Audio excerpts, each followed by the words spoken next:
Today we're going to be changing the front and rear strut assemblies on a 2003 Toyota Matrix, and this is for 2003 all the way to 2008, and this is also good for the Pontiac Vibe. Let's get right into it.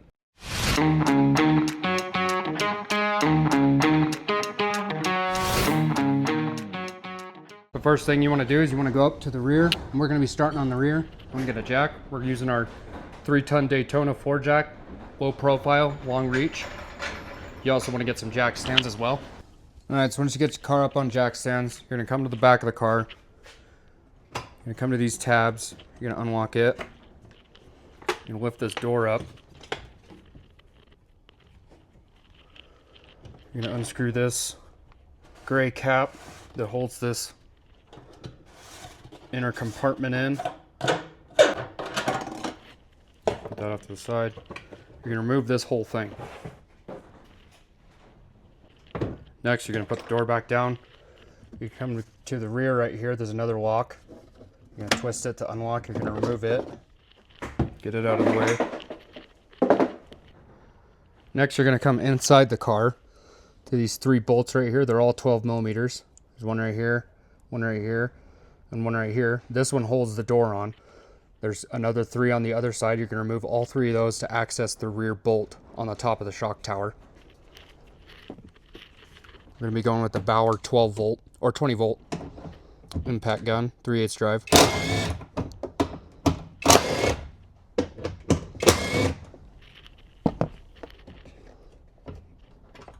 Make sure you keep orientation of which way these bolts come out. And then once you get all 6 of those bolts removed, you're going to remove this whole door. Then you're going to come in the back and you're going to remove this rear black compartment, and that's going to give you clear access to this rear shock bolt right there, and the other one is right there. There's 2 toward the back, there's 1 at the front. So coming underneath of the car, you've got one 19 millimeter bolt on the lower shock bracket, and then while you're under here you want to remove the bolt. It's a 14 millimeter. If you want to look up under there, it should be the bolt closest toward the tire. You want to remove that one while you're underneath here because you won't be able to remove that one from the top. So that one's actually a bolt. The others are nuts. So again, going with the Bauer 20 volt impact 3/8 drive.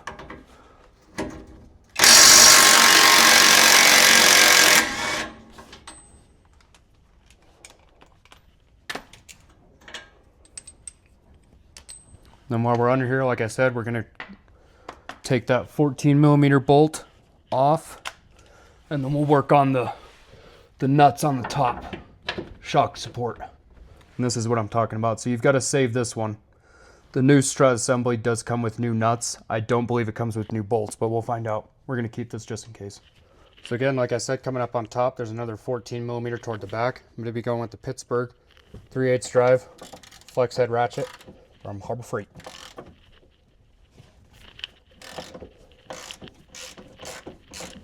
And then you've got one more toward the front, it's 14 as well.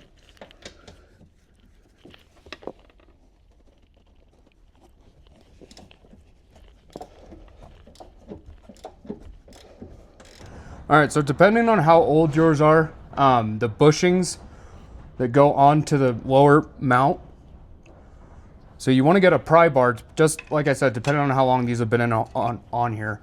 But you want to get a pry bar right in between the spindle and the shock. And while you're prying out on it, you want to get right on the bottom right here. While you're prying on it, smack it like that, and it'll come right off.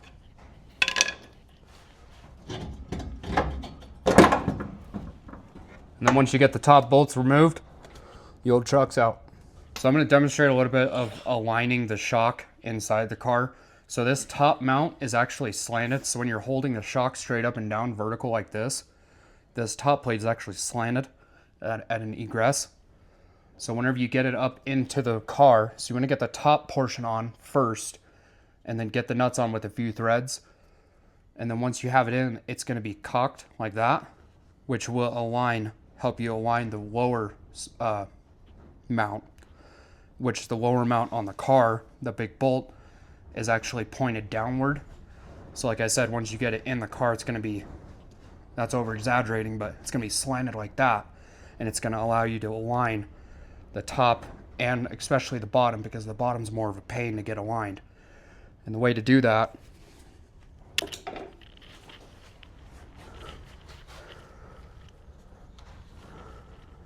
is, like I said, you want to get the jack up on the frame somewhere on the car. Don't get it on the fuel tank or the muffler. You want to get the jack up on the frame. You want to get jack stands underneath this lower or this rear swing arm back here. You want to get 2 jack stands up on there.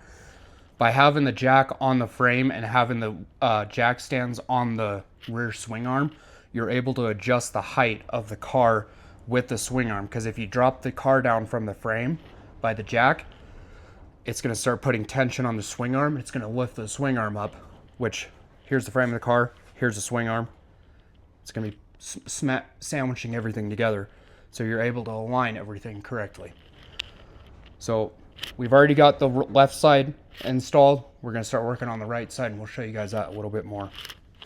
So with this kit, like I said, it does come with the rear and front shock assemblies fully assembled, and it does have it marked which shock is left or right. So this is the right one, which will be the passenger side. You want to make orientation because this one has the rear stud and then the hole, and on the front it has the front stud. We're going to install it in the car just like this. On the left side, it's the opposite. So the hole is going to be on this side, stud's going to be on this side. All right, so coming up underneath here, we're going to guide it right in that hole. And this is usually pretty easy with 2 people. So you just want to guide the shock up and get a few threads on the bolts.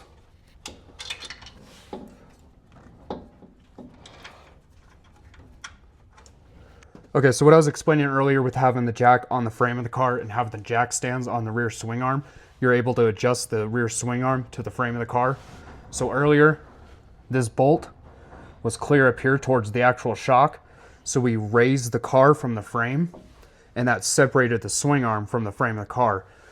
Now this shock, lower shock mount, lines up perfect, almost perfect. We might have to lift the car up a little bit more, but you get the gist. All right, so once you get the front support or the front mount and the lower mount lined up and correct, you can go ahead and take your washer, your original washer, and your 19mm bolt. You want to put it back on the lower mount. Get that tight. Next, with this kit, it does come with 2 nuts for the top mount, but you're going to have to reuse this 14mm bolt. We're going to go ahead and install that up in the top mount underneath the car. So with tightening these lower mounts, we're going to use, again, Bauer 20 volt, 3/8 drive impact gun from Harbor Freight. Get those. We're going to get that 14mm bolt up on top. Get that tight.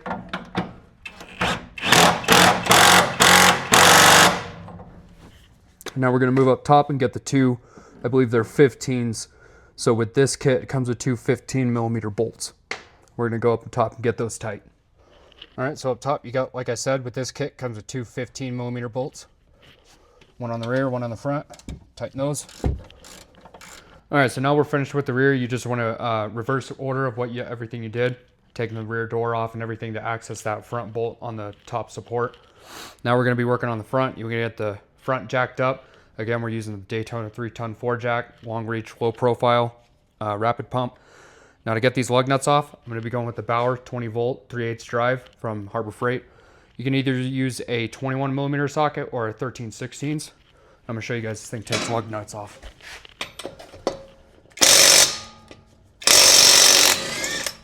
There's 1, 2, 3.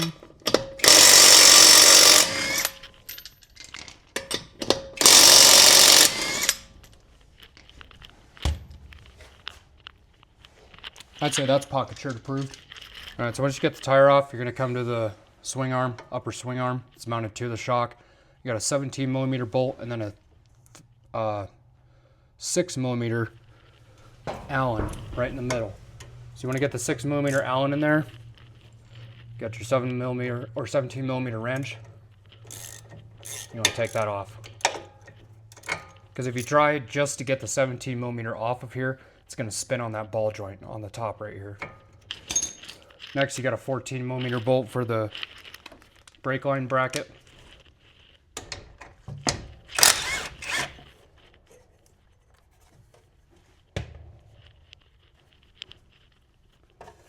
You want to get that out of the way. Next, you got two 7/8 bolts and nuts right here for the lower support. You want to get those out. Going to be using an impact and a 7/8 wrench for backup just in case.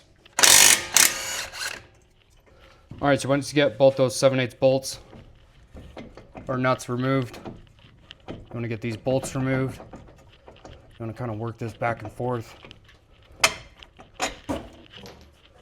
This lower one.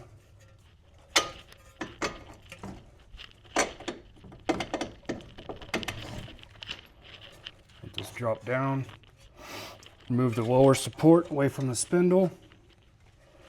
Now we'll go up top and remove those 3 12s. All right, so you got 3 12s up here. Remove those, and it helps if you can either use your other hand to hold the shock or have a helper while you're removing these top ones.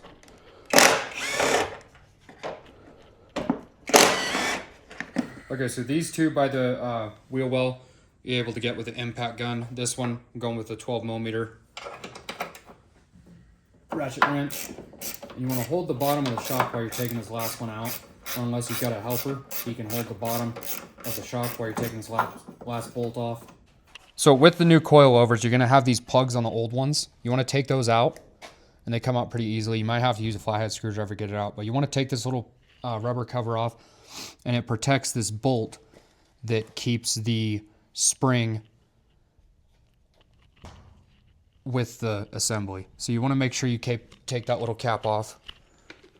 And it doesn't matter orientation of the studs on this. They can go on either way on the car, but we're going to go ahead and install this real quick.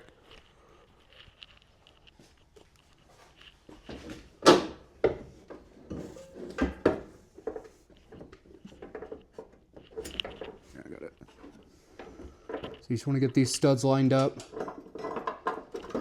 And the new bolts, they are a 13mm. They're not a 12s like the old ones. So you just want to get those on a few threads. We'll get about 2 of these on. And then we'll come back with the impact and the wrench to tighten these the rest of the way. And like I said, this one you can't use an impact on. So you're going to have to use a 13mm wrench. We're going to be using a ratchet wrench.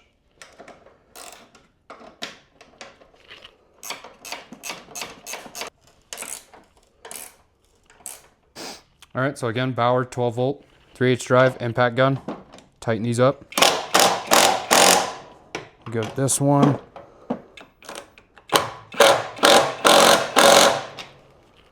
We'll come back over here with the 13. Get this one pretty snugged up since we can't use the impact gun on it. Now we're gonna move down to the bottom. Now, if you are interested in this strut assembly kit, I do have an affiliate link down in the description. As an Amazon associate, I do earn a commission off qualifying purchases at no extra cost to you. But we're going to go ahead and finish up with this.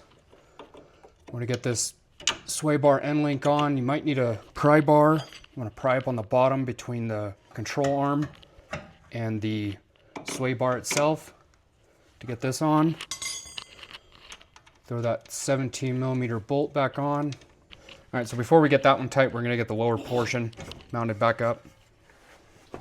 So you want to lift the spindle up. You want to get these bolts lined up. If you've got a pin bar like this, it helps out a lot to hold it in place if you're by yourself. All right, so now that we got these 2 bolts through on the lower mount, I'm going to get these 7/8 nuts back on. Both of these. Now you might need a backup for the back portion of this bolt, but this DCF 891 DeWalt impact gun usually does a pretty good job.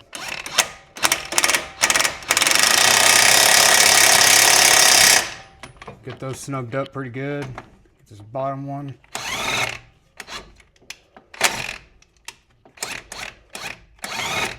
Yep, gonna need a backup. All right, so 7/8 backup. Get those cinched down. Next, you want to take your 14mm bolt for your brake line bracket. You want to get that lined up. There's a groove right here. Get it lined up on that groove, over the groove. And slide your bolt in there. We're going to turn the spindle a little bit so we can access that bolt a little better with the impact gun. Going with the bower again.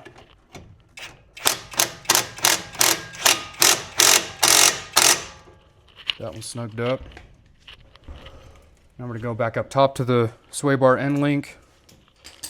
Get that one cinched down. Like I said, you want to take the wrench with your backup, 6mm Allen. If you are interested too as well in these